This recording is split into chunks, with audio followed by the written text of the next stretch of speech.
technical problem. We are live. So they say that we can start, and then of course the organizer, the moderator is going to join in a while. Are we? Possibly we are live. I think yes. We are. Yes, we are. Okay. Good. Moderator is going to join yes in a while. So what we are going to do is possibly start with the discussion. I think the aim of this invitation or the webinar was basically to kind of reflect back on the situation. We are aware that what's happening in India has been quite, difficult situation, and we were talking to Poonam in a while as well in the studio, that there has been some of the stories that she has got some to share even from the ground, like what's been happening there.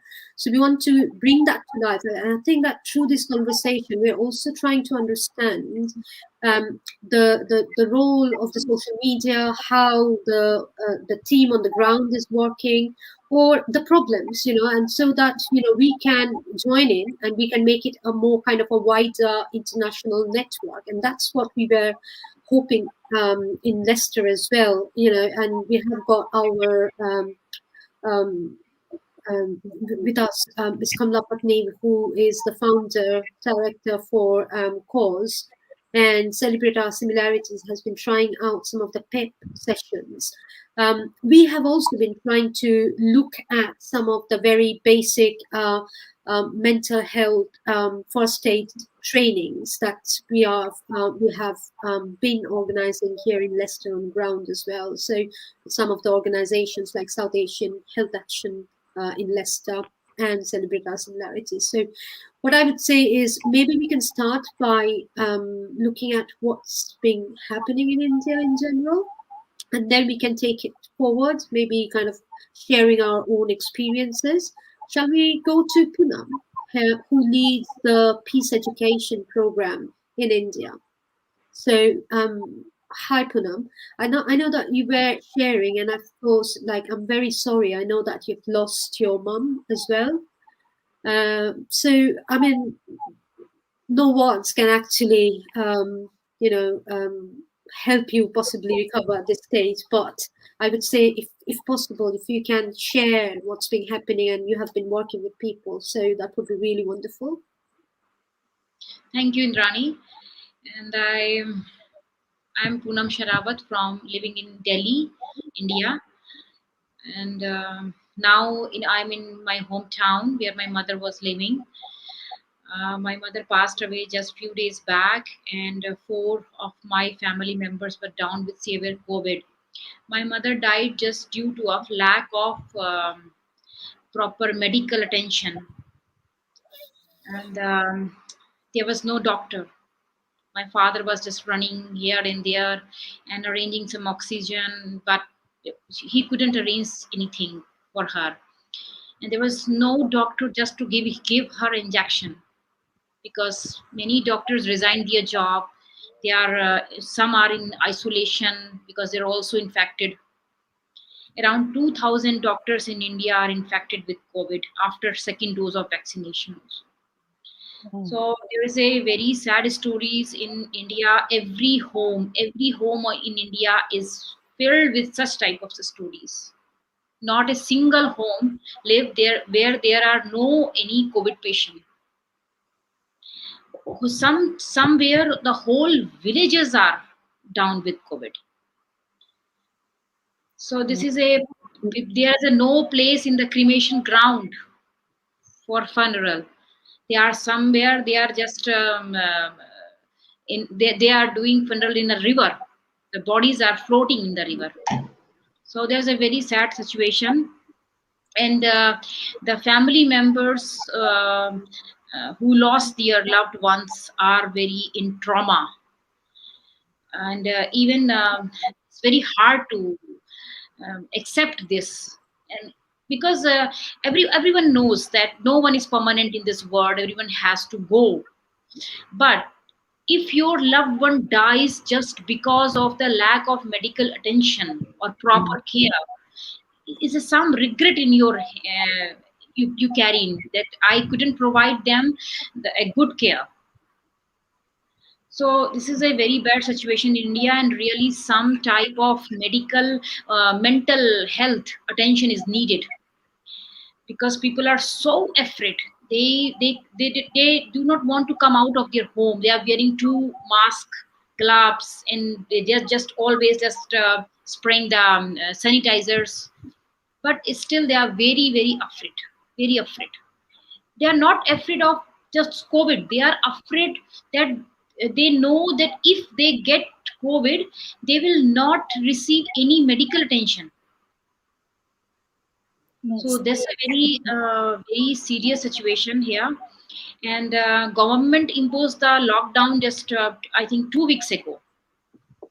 And Yeah. before that, there was a rallies, there was some elections and going on, and the very careless behavior of the government led this situation. And now people are dying. Hospitals are full, no place, no bed. So this is very very bad, and I'm trying to give some, because I'm also suffering from such similar pain. So I'm just giving the people that some like just to improve the mental health. I Mhm. have started peace education program in Hindi, English, and Tamil languages, just to provide them support, and they are feeling good. I know there was a lady who lost her mother and a 20-year-old son at the same time. Both had died. She has only one son, but the son died. So she was so much in trauma that he couldn't speak. So I invited her, okay, just join just Zoom meeting, and please watch few videos. It may help you.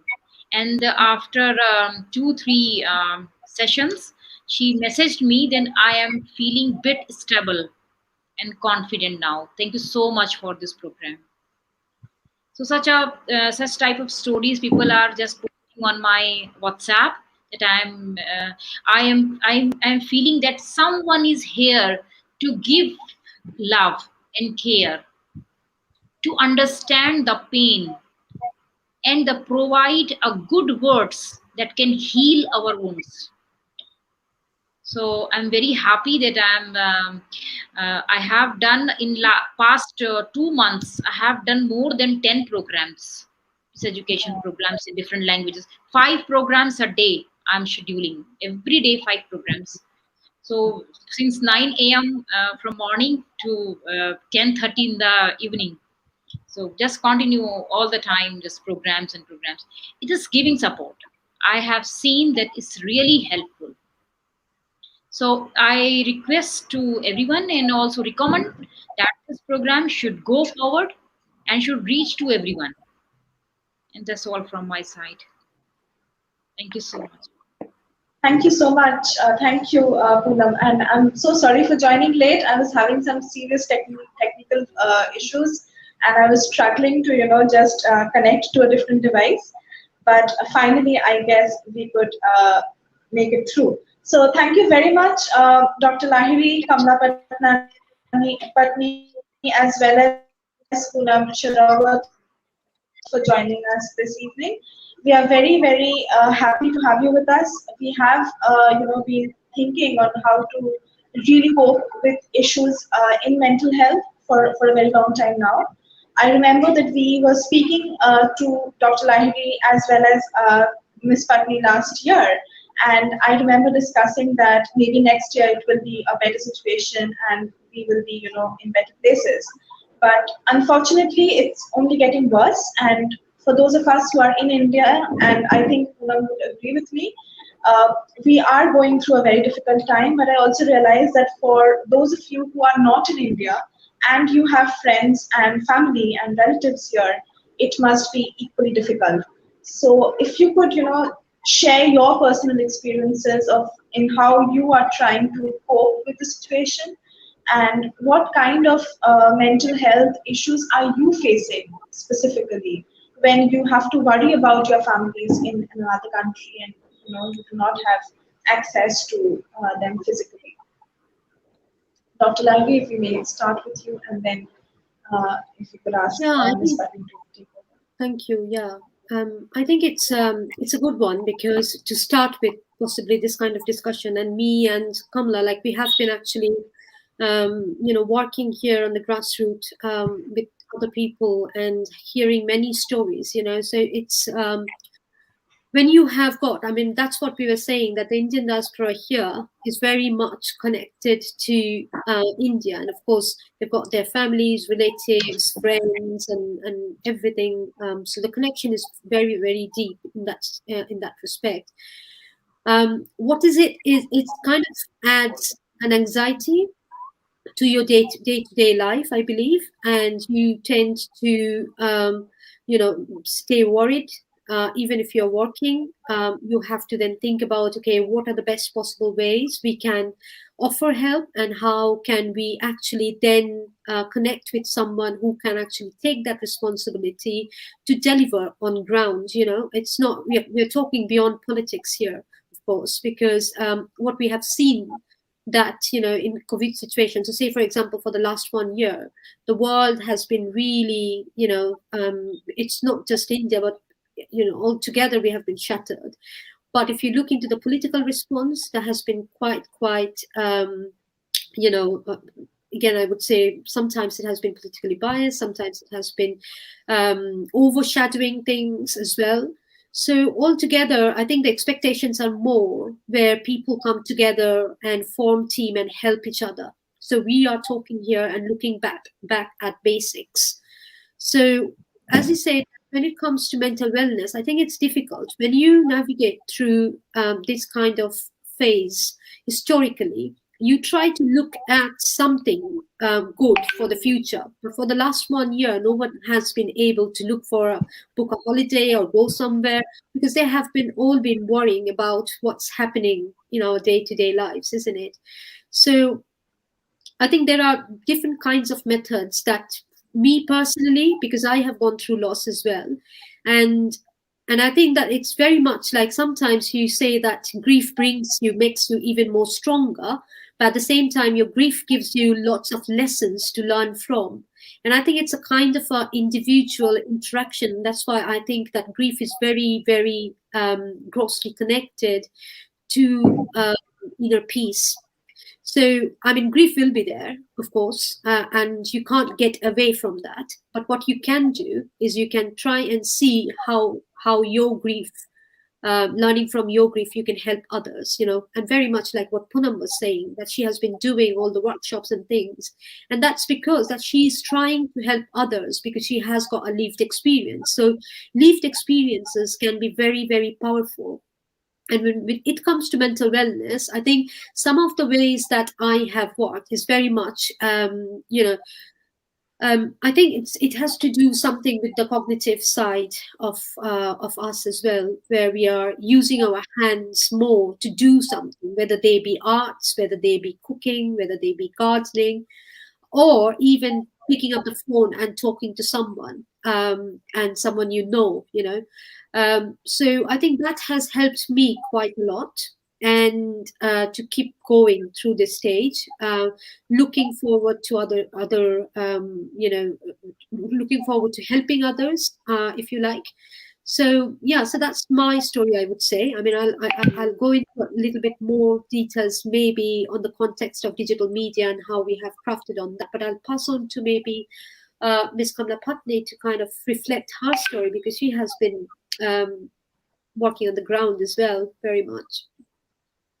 Thank you for inviting me. I mean, my contribution here is nothing compared to all of you three, so I don't pretend to, know what you're going through at all. But in terms of the local situation, I suppose the issues around social distancing and all of that is at least in the UK contained sufficiently for the time being. It's at least in the hands of the individual to be able to have that space and do that. And in India, there's nothing like that. So I mean, we've just heard, and my condolences to both of you. And in terms of what Poonam is doing, I mean, I know we've worked together since last year, and in terms of the peace education program, I mean, that one obviously is something that Celebrate Our Similarities is very connected with, because it's a non-political, non-religious, and all-inclusive program, is proving its worth right now, to strangers, relative strangers to Poonam. And I think that is something to be captured at this point in time, to actually have an intervention that actually works. And authorities need to be more open to enable that to, flourish, whatever you want to call it. I mean, obviously, at this point in time, we're right in the middle of, you might call the war, and yet peace is possible, isn't it? It's proof. There is somebody in grief able to say that they've witnessed somebody who is actually able to then turn it around to some degree. Not obviously, it's not a quick fix or anything. It is about an internal thing.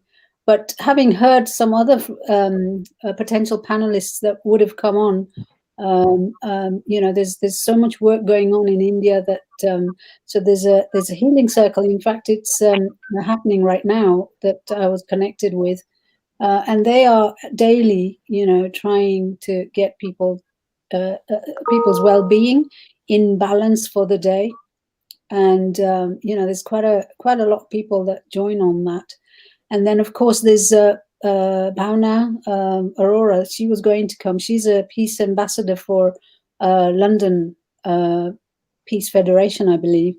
And she's doing a lot of work in connecting potential people that in India who have had COVID and have got plasma that will work for those that are in a bed in a hospital, to connect the two up, so that they can get plasma transfers.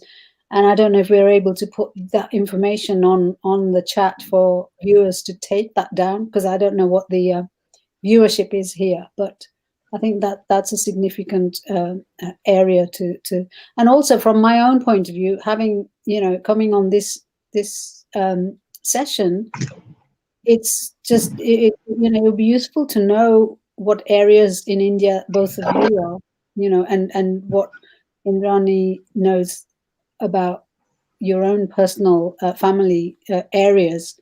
So to get a picture of what is actually, the intensities between the different areas would be worth, recording.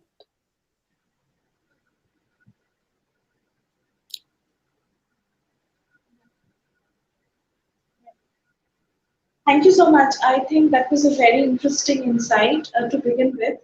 And I really liked what we just touched upon, maybe, and we would like to go into further details on this. For those of us who are battling severe emotional issues, because obviously there's so much of bad news around us, you hardly get a call which tells you that there's something very happy which has been happening around you. In fact, just this evening, I was talking to a friend of mine, and I was telling her exactly this, that, I wish somebody called me and said, so this is something that happened, and I'm so glad about it. Those are not phone calls that we get anymore. So when you feel down, when you don't feel too good about, everything that is going on around you, what do you do? What is the first thing that you get to do? If, of course, if you have a friend, you could possibly relate your experiences, but is it also right all the time to, just call a friend and keep talking about your issues, given that we are all going through similar situations? And maybe, the other person on the other side of the call is in fact in a worse situation. So what do you really do to tackle, to cope? If I comment to that, I believe that this is very interesting, because this is more kind of a subjective view. So say, for example, you've got two people, and I've kind of questioned this to myself as well. So say, for example, I've gone through a series of losses in family as well during the past few months. And the thing is that I have kept asking to myself that, when there is a large scale sort of thing that's happening in the world at the moment, like the pandemic, do I stay worried just for my loss? My loss is going to be there. My grief is going to be there. But what can I do to make my grief stand up on my feet and deliver something, And to be honest, I have pushed myself every single day to give out something to the world. It may be in whatever form. It might be through my writing, it might be through these kind of webinars, or it might be just by inviting people and sharing food at home. So even in lockdown, we have been trying to find pathways where we can stay connected and do something. So I think when you're talking about your grief, yes, it will be there. You need to share that with your friend, but at the same time, you need to be welcoming grief. So I think sharing gives us a very good balance when there are big kind of situations we face in life. But what doesn't help, I found, is that browsing through, or what we say, doom scrolling on Facebook, or binge scrolling on Facebook. Because, as you said, that, if you go onto those social media platforms, what you will find is either people who are trying to say how much they are helping other people, and the other side is how much all the people are doing very much of a kind of, they're not good at anything, or there might be some kind of political conflict going on that platform. So I think it's not helping in a way when you go to social media platforms, because although we think that social media, because going back to the basics, it's a business. And to make the business survive, like the news channels, if that news is not giving you a public reminder of mortality every single day, their TRP is not going to be high. And the same thing happens for social media. The more you ask for oxygen, people do understand there are people also there who are kind of trying to make a business out of it, isn't it? So, I've heard people, in WhatsApp, but also people who have asked for contacts to get a cylinder of oxygen, because oxygen per cylinder, they were costing 50K. And I think this was in Delhi. That happened. Then in Kolkata, I had people who were asking for oxygen, and they had to buy it for 14 to 20K per oxygen, which used to be about 600 to 150 or something like that, I think, between that scale. So this is where. So I think in this situation, we need to start questioning what we are doing as individuals. What we are living back as individuals, as Poonam started by saying that we're not going to live forever. We all know that we have to go one day. But, now that we are here, are we doing something good that can help other people live positively? Are we taking that kind of responsibility within the society?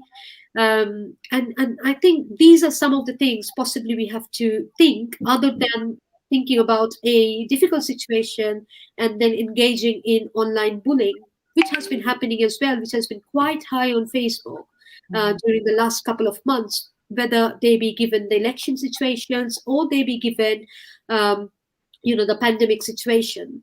Yeah. So that's my point, I believe. That's shocking that in such circumstances, such dire circumstances, that human beings can look at, profits at the expense of people's lives, and look at politics to make gains in politics in the middle of this. How do you turn that round to say that, hang on a minute, what are we doing? We've lost humanity. And although actually, relatively speaking, humanity has been going downhill, but we've been sort of sleepwalking into it, and it's not been so visible about the loss of caring and kindness and all of those things over the decades, particularly since industrialization, I'd say.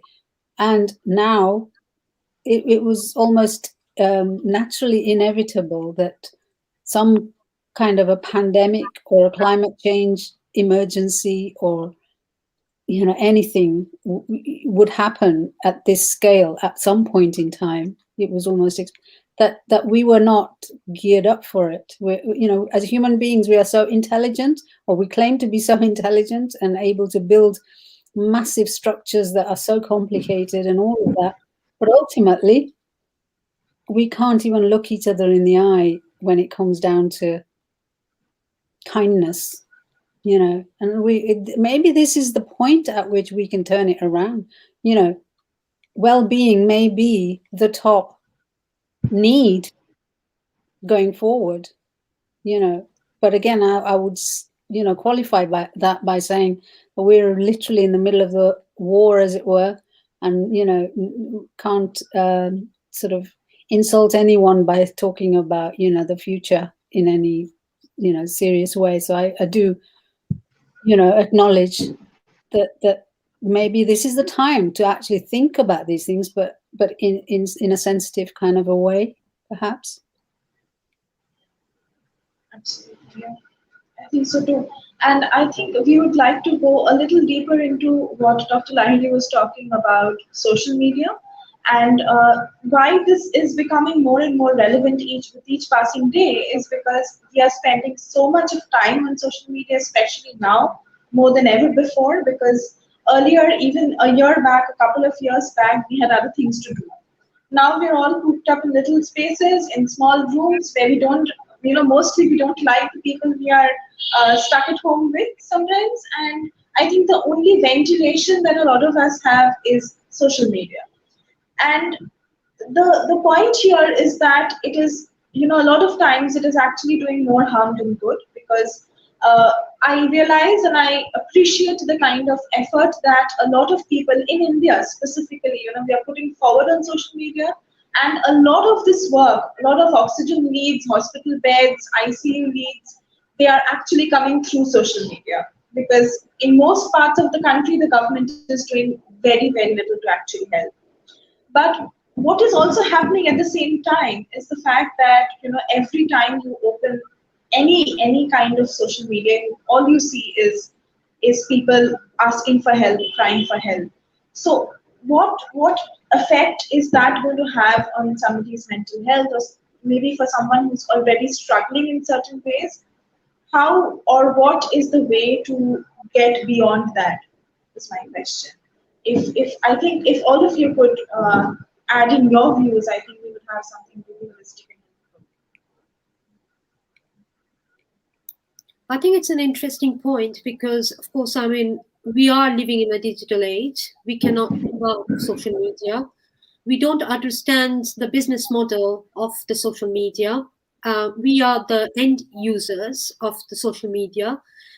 We don't have much control except we sharing our stories. So say, for example, in the mainstream media, when they share stories, they highlight, say, for example, people in a very distressed situation and all of that, and they kind of report from the ground about any kind of natural calamity or anything. And all of that brings in TRP. The same thing happens in social media. So the more you are interacting, the more you're putting in, of course, the business side of it is getting more developed. They're earning more revenue from it. But on the other hand, we as individuals, as end users of that digital platform, we don't understand the cognitive barriers that exist, when we are actually using it, the cognitive barriers that kind of restricts us from thinking more widely, which numbs our feelings to some extent, which numbs because you then try to visualize the whole world in that digital space, which is a kind of a problem when it comes to dealing with crisis situations. The second thing to think about for social media is that you don't know that the news there or the information there is verified or cross-verified. So because there is no gatekeeping happening on social media, therefore any kind of facts, figures, or stories that's being shared there, people consume it. Yeah. So there is no verification of that.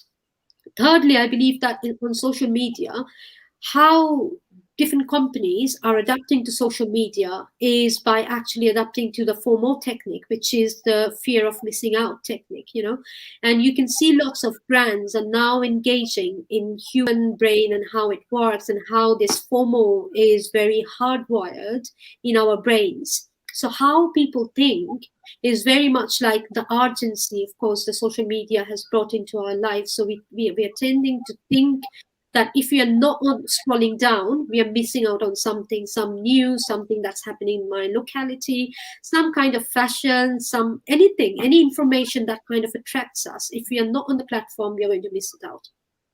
And that's very interesting because now that's a marketing technique. So those of us who are actually going through some of the serious, problems coming out from the social media, whether they be suicidal tendencies, whether they be sleep deprivation and all of that.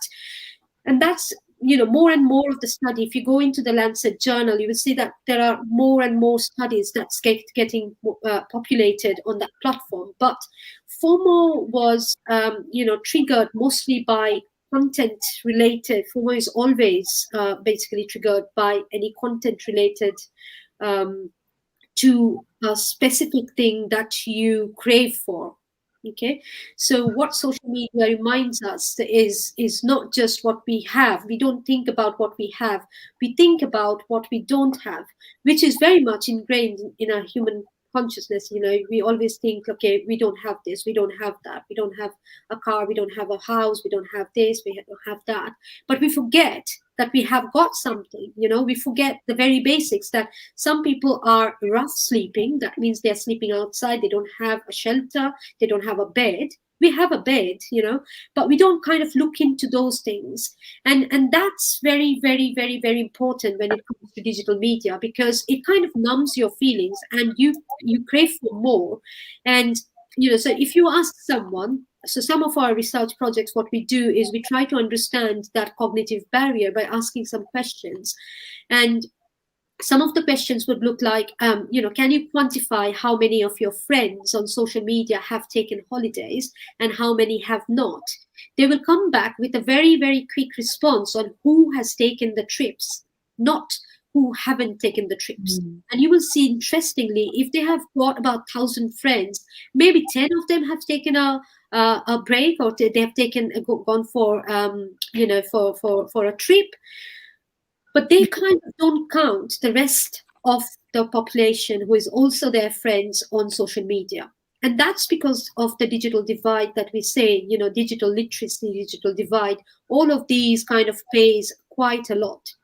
The second thing that we also try to ask is that, have you got a social network without the digital media? Can you write down name of 10 people who not from social media, but from from your local network, from your work, from wherever, where you're more known to the person physically rather than digitally.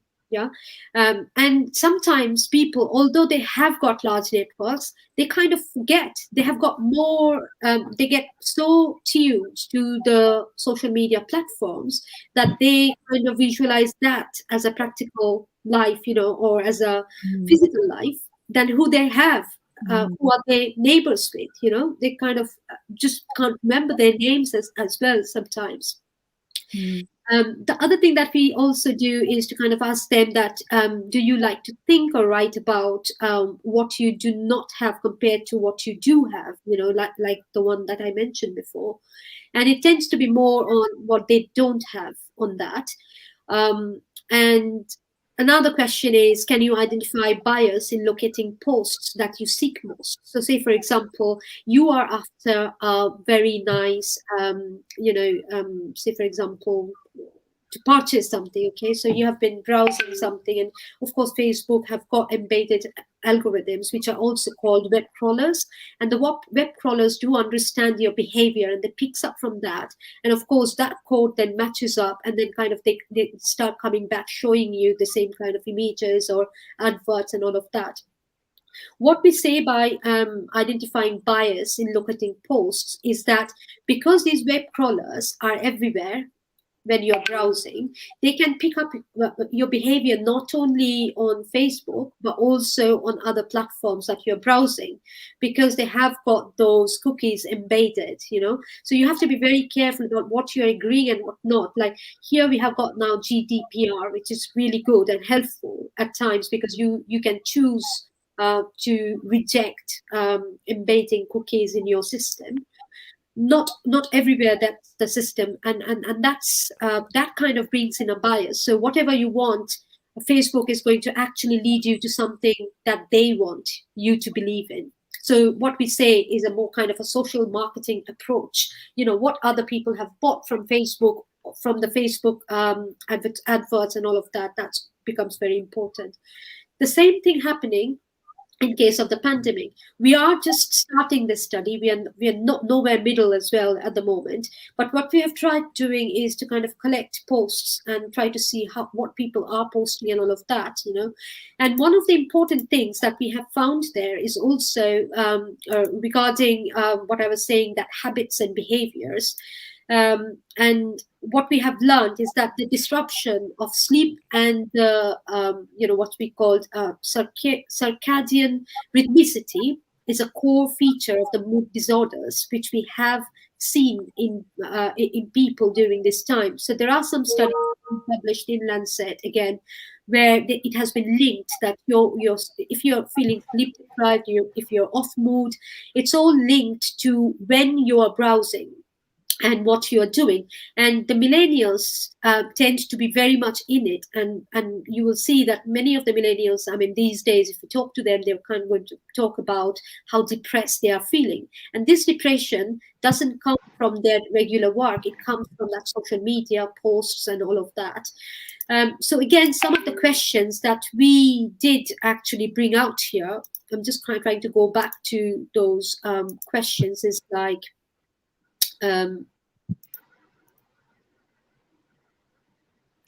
so some of the questions that we have been actually asking in regard to the sleep disruption and stuff is, do you remember when you saw the last Facebook, any kind of social media post? Do you remember what was there, first of all?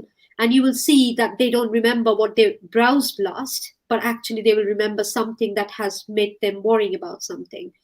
The second thing we also ask is that, when you are looking, when you're going to bed, just before bed, how much scrolling do you do?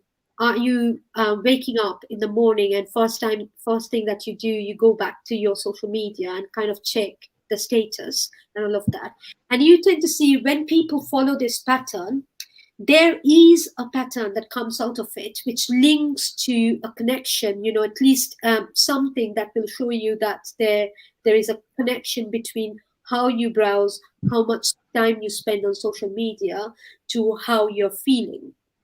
So I think that those kind of differentiations, questioning yourself, your practices, your habits, because if you're overindulging in something, that means, overdoing anything is not good for your life. So if you're overindulging in something on social media, you need to make sure that you identify that, because that's your behavioral problem. And if you identify that as a behavioral problem, then you possibly will be able to have a pathway to return to where you want to be. Right. So then I think the obvious question would be, is there a way to circumvent the entire process that Facebook or any other social media for that matter wants us to, fall in the trap of? So is there a way to use social media in a way that makes you feel better or makes you feel happy?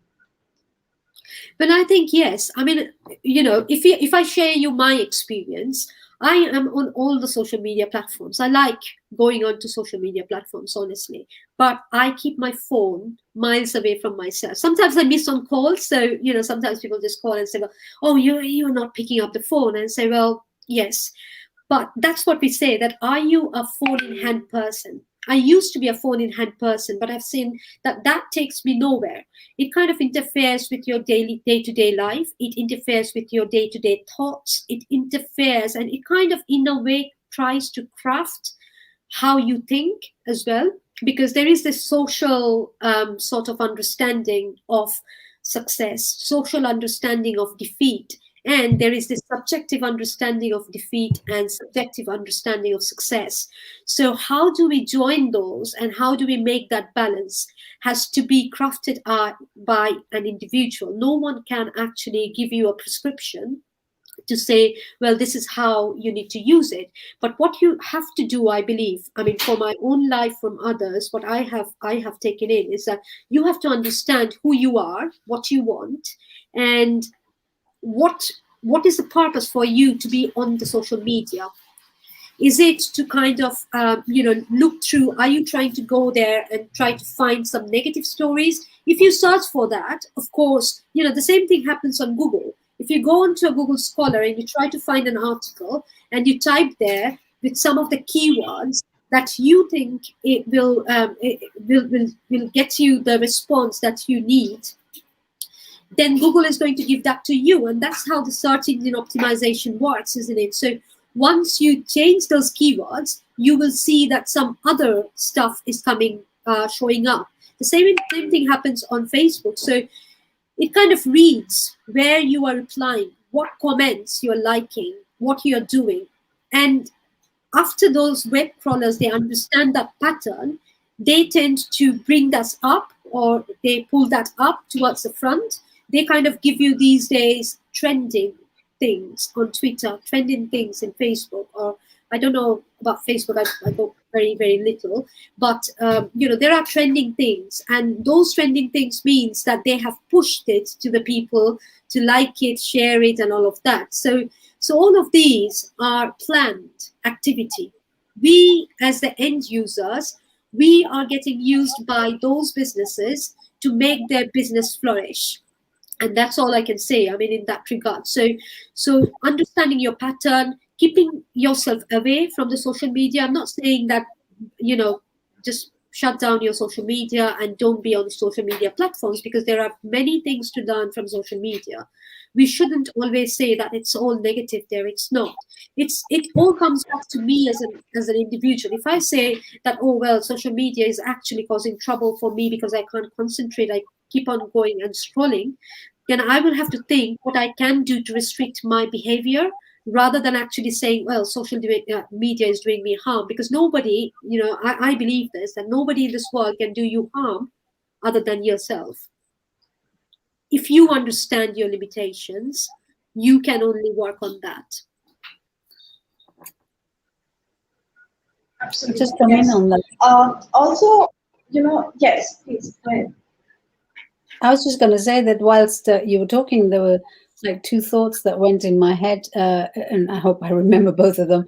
But like you were saying, that the current situation has created an environment in which you are in a house, trying to focus in on something to keep your mind off certain things, and yet it's the media that is totally controlling your attention, because that's exactly where the worst information will continue to come the more you look at it.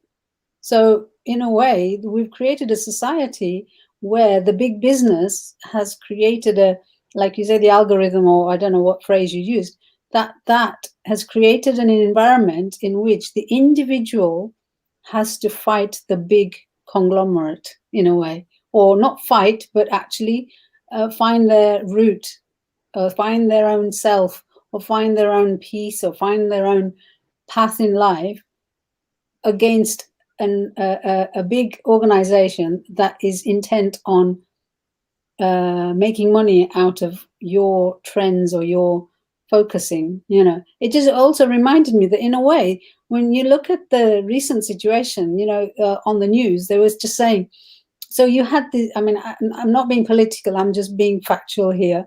A recent report in England that came out on race. It's a huge report, and it's not going into the detail of it. The issue around that has affected a vast population of those for which that report was supposed to be of benefit. Yeah, so that's a huge population, And yet the news agenda was concentrating on how our Prime Minister decorated his flat.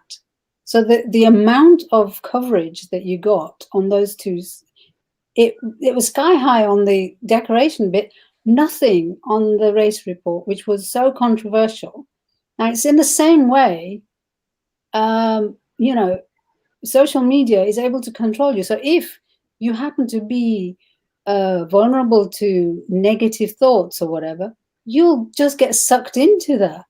And it's your job to find your strength in a way. And in a way, that's not that I'm trying to push cause in any way, but that is what cause is trying to say, that, you know, we need to look at what we share as human beings. You know, we all need air, water, food, mental well-being, you know, good sleep, like you mentioned, you know, equality.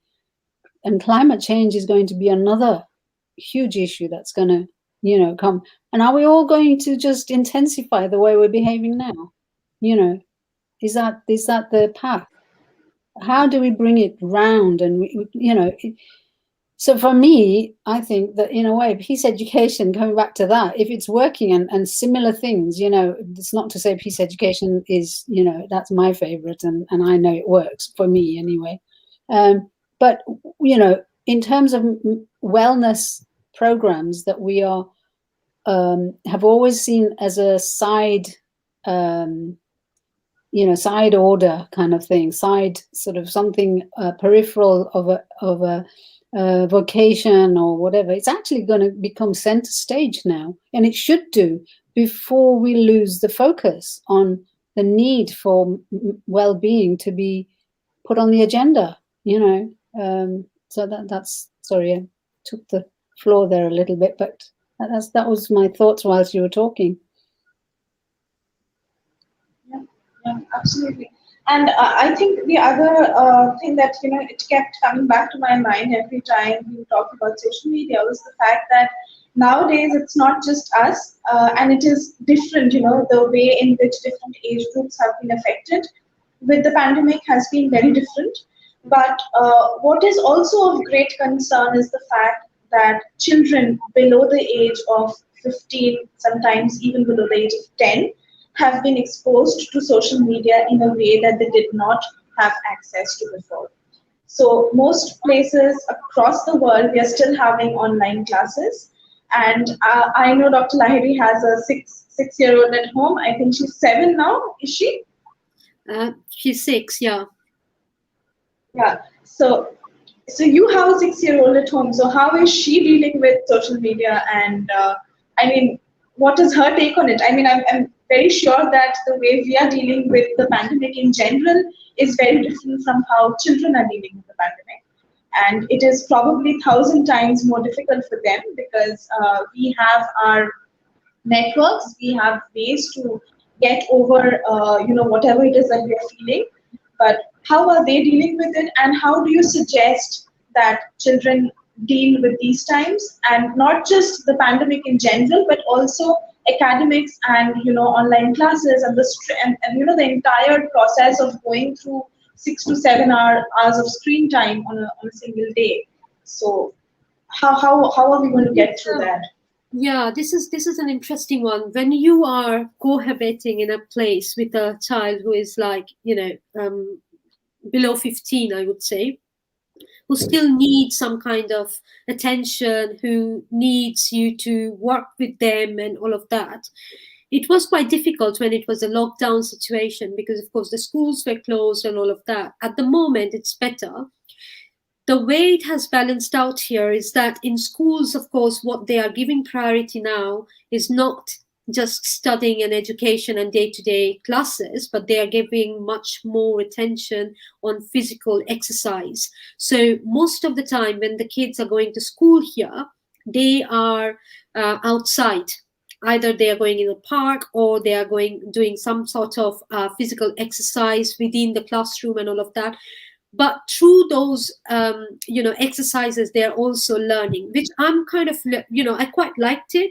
And we're trying to understand how this works when we put that into a proper curriculum. So at the moment there are some research going on as well, that if we can going forward do this, bring it in real life to other classes as well, so that we are engaging in an extracurricular activity, say for example, but how that can also inform what we learn about things, or to reflect on our life in general. But it was hard. But I think that if it comes to social media, to be fair, like social media, you shouldn't be on social media before at least 16 years. That's what I think, because of the amount of exposure that you get there. The problem here is very much on YouTube, I believe, where you can have some kind of control to keep it away from your kids, to kind of have a parental control on YouTube, so that they don't visit certain or they don't see certain videos. But again, it's the algorithms. They will pick up, because if I am watching the same thing, if I'm watching say for example, a movie which has got a little bit of a violence in that, that's not appropriate for my child. But when they are going on that platform, they are pushed through that content. And what we have done is we are trying to restrict that as much as possible. We are trying to use more application-based digital engagement for the kids. That's what I have done personally with my little one here, which is very much looking into the applications, games, and that they can play with and interact at the same time, rather than watching videos and stuff. Yeah. Sorry. Does that answer? I wish we had, yes.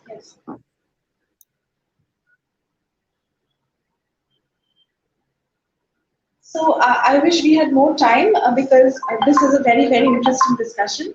But we have a few questions, and I think we will be winding up with those questions this evening. The first one is something that I found on the live chat stream, and I have a few more pre-registered with me. And this one says, owing to the pandemic-induced home isolation, social media seems to be the only window to have ourselves connected with our peers. How then do we avoid the negativity while accessing them? So you have the question on the screen as well. Whichever one of you would like to take this up. Yeah, I think three of us will have possibly different views, but to me personally, if I'm talking about it, like how do we stay away, you just ignore. And that's the brain train. This is very much about, we are living in a digital world, which is always going to drive you, which is always going to make you think in a certain way. And that's where inner peace, inner strength comes in power. That's where you start thinking and saying, oh, well, okay, so I've just seen a post, and I've seen the first 3 lines were really good. So I take that away, and the next 3 lines is not going to do any good to anyone, so I just forget it.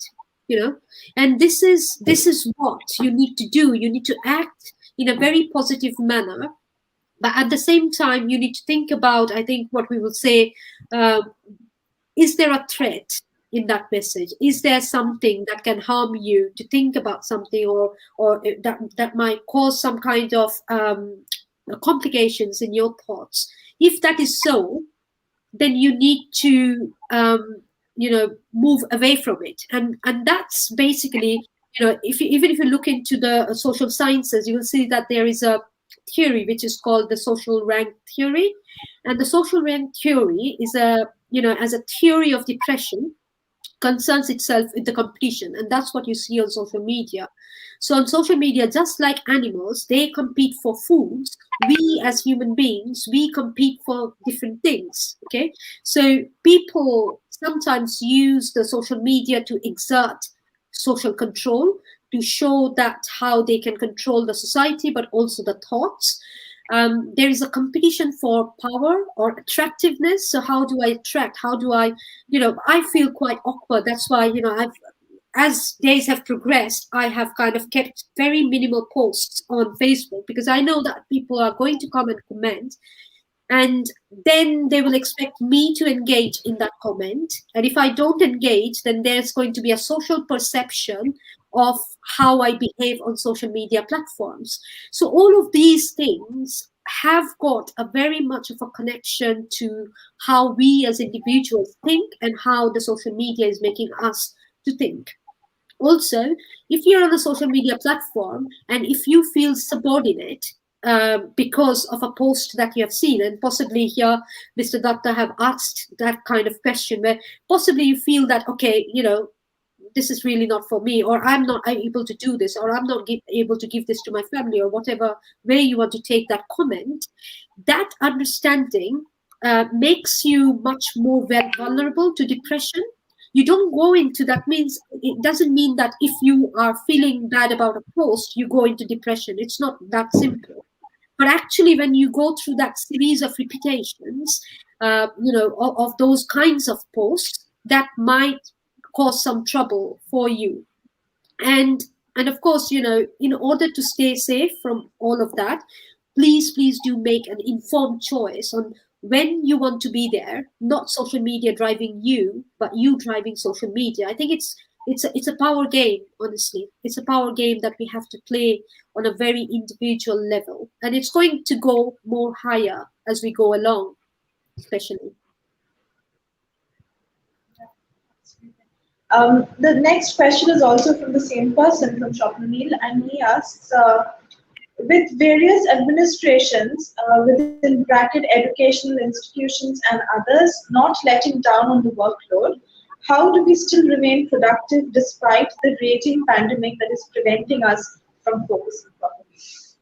And I think this is something that many students across the globe, and definitely in India at present, we are facing, and we have not found a way out of it. So do you have any suggestions, any ways in which we can tackle this going forward? I don't think I can come in, but just sharing the methods that we have been implementing, sometimes personally, but sometimes also passing it to others, and it has worked. I think journaling, first of all, is very important. So it gives you an overview. Whiteboards work wonderful. So if you have got a visual representation of your day, or if you've got a visual representation of your thoughts, that can help you to kind of structure what you want.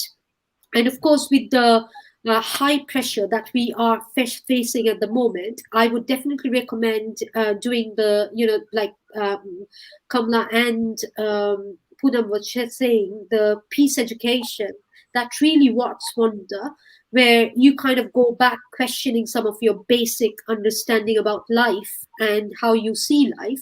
It has got nothing to do with religion or anything, but again, something very powerful with which you kind of gain that strength. So building your inner strength is very, very important. So whether they be through the peace education or mindfulness or something, sometimes if you don't, if you find yourself in a very, very stressful situation, what I've also found is that if you take pencils and paper and you start scribbling on the paper, it works wonder as well. So do something with your hand and not think about. So when the thoughts actually come, you stop them, taking a very, very active step, and you kind of make it in a more informed manner. That's what I found worked for myself, at least. Maybe Kamla and Poonam will have some other. Yes, any additional comments on this question before we take the last two? So I agree with Dr. Lahiri that it's definitely a time to build up the inner strength and to come up with the positivity, just to give back to the society, the people that are very much needed, the love and care, support. That yes, I'm here for you. Okay, just to provide them some support. So it's very, very important, that I have seen in last 2 months, past 2 months, that it's really working. People really are in such a great need. So I really using this program, and it's really helping. And even I'm doing for the under 15 years of children. And because lost of the children are, many of the children lost their parents. They are still in trauma, so it's helping them. It Wounds doesn't heal in a day, but it will take time. But it's a start healing. The process has been started, and I really would like to express my feelings that please use this program at least once. If it really touches your heart, if it is really, if you're seeing that this is helping people and you, sir, for yourself, you are also healing with, because if you want to heal your pain, just provide help, just provide your hand to someone, and just start healing others pain. So this way you can also heal your pain. So this is the way.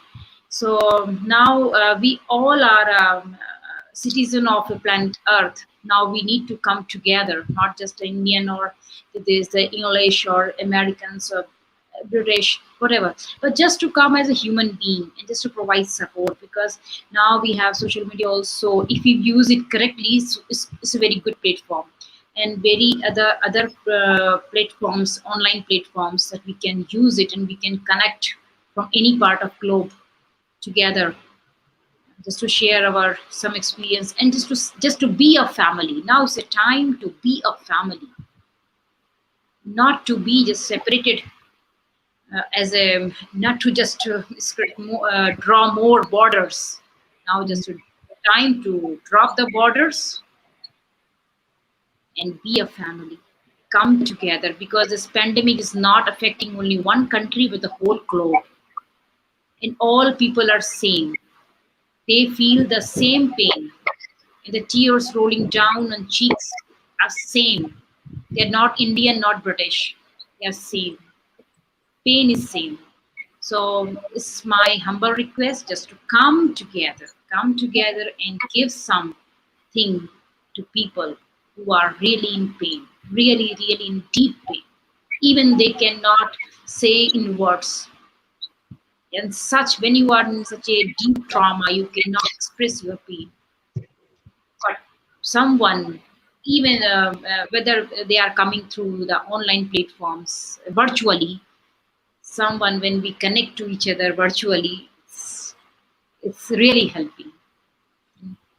I'm seeing in the last 2 months. I'm seeing this. So that's all from my side. Thank you Right. so much for Right. inviting. Thank you so much. Thank you so much. We have a quick comment from Raj GH. Yes, I agree. Taking time to pause and process your thoughts and allowing reflection time is important. Not just be busy all the time on a hamster wheel, and asking yourself what you do, what you can help you shift, what is important or necessary in life is also important. There is a question from Samved Mukherjee. How do we regulate social media usage in kids under 16? What do you think about linking government ID cards for adults to increase legal accountability?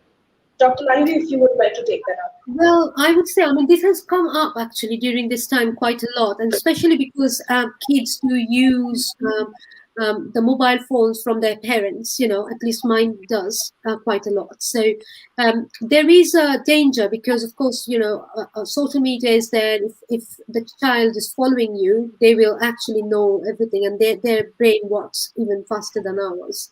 So I would say, it's not about linking. I don't know about how you can link a government ID to kind of regulate a child. But what I can surely say is that if you help build, if you tell them, No, interact I with think we're talking about the government ID. Sorry. For adults, government ID for adults. Oh, government ID for adults. Okay. So for the yeah, I mean that's one way of doing it. Of course, I mean just to track the data and all of that. Of course, when it comes to other kinds of threats, that's everywhere actually around. But I think when you are talking about restricting your kids, I think it's very much about building that behavior, talking to them. So I do talk about Facebook with my 6-year-old. I do tell them what is that and what people do and what kind of posts. The more you inform them, the more you tell them about what's there and what's good and what's not so good. I believe in my experience it works. So that it's very much about how you build that psychology. And the second thing I would say is that, if possible, keep them away from social media. If it is necessary, of course, WhatsApp, that's fine, because they can still call and talk. And then the people who you know on WhatsApp, possibly you actually know them personally. But when it comes to other social media, it can expose them to something bad, somehow, sometimes, without you being noticing it, and all of that. So I would say it's basically under 16. They should really not be on social media. They should be more encouraged to work through um, through the games or applications that will actually help them build something. And again, this is very much linking to my personal experience as well.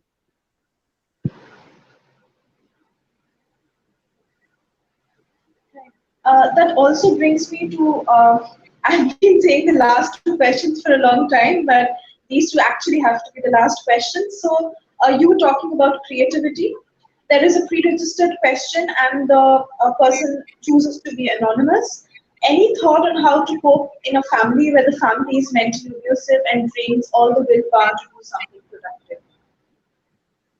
I didn't follow you there. Sorry. Can you repeat it So for me? there is an anonymous question.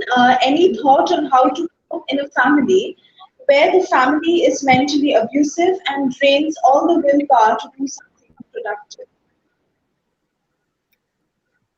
Interesting. I mean, of course, I'm not a family counselor, so I won't be able to possibly give a very, very, counseling thought. But what I can say there, again, from my experience, I would say, and what I've heard and while working with, I mean, what you're saying there is that there are some sort of bullying, some sort of abuse happening in our day-to-day life, whether they be in our social circles or they be in our family circles.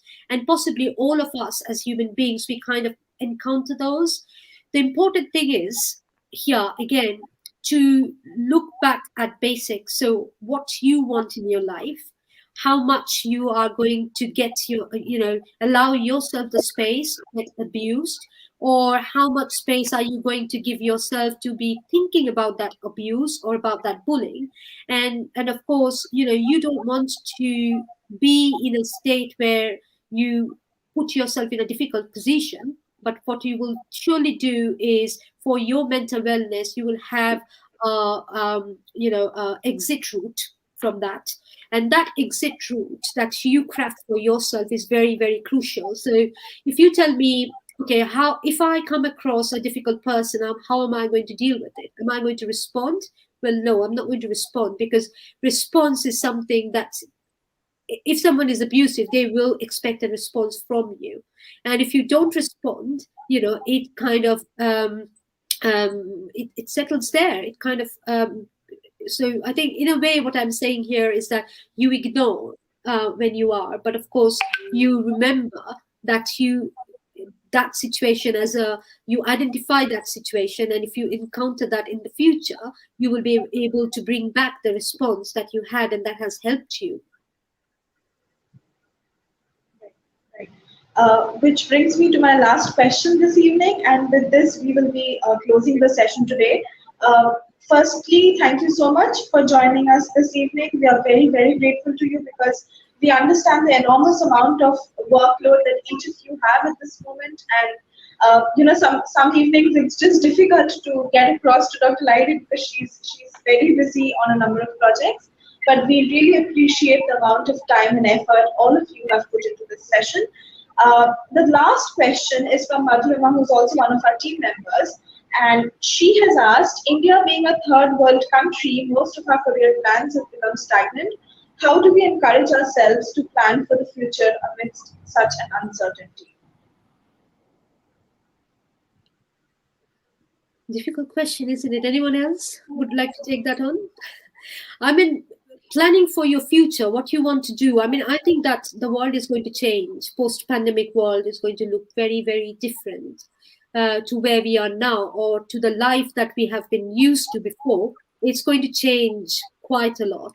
And if you want to have a plan for your future, I think you have to think about 2 to 3 different routes, I believe. So if you say, for example, if you want to end up in a full-time job, that's what you're looking for, then you also go for a part-time option in your bag. You keep them safe. So if your plan A doesn't work, your plan B is going to work. And if your plan B doesn't work, then there will be something called a plan C, that's going to come out. But I think what we are looking at is the world is going to be very much multidisciplinary. No one discipline in this world can find solutions to critical problems like we are facing at the moment through the pandemic. So the world is definitely going to be multidisciplinary. I think that the more you connect yourself with people from different fields, you are going to come across, a variety of options that possibly then will help you to kind of choose a career pathway. I know it kind of looks very difficult, gloomy, and you always think that, well, okay, so in a post-pandemic world, there won't be any jobs and all of that. But our basic human necessities are not going to go away anywhere. We are going to use digital platforms. We are going to go to a school. We are going to go to a university. We will need to go to hospitals. We will need to go and spend some time out in the restaurant. So what's going to go away? Nothing is going to go away. What's going to happen possibly is the methods are going to change, and that's going to be a good one. So if you look into it in a more positive manner too, and then you see, well, so far I have looked into plan A, but actually I need to also plan for have to have a plan B and plan C. I think that will keep you in a mental, it will give you a mindset. I would say that will not make you anxious. Rather, it will help you to make and take informed decisions for your future.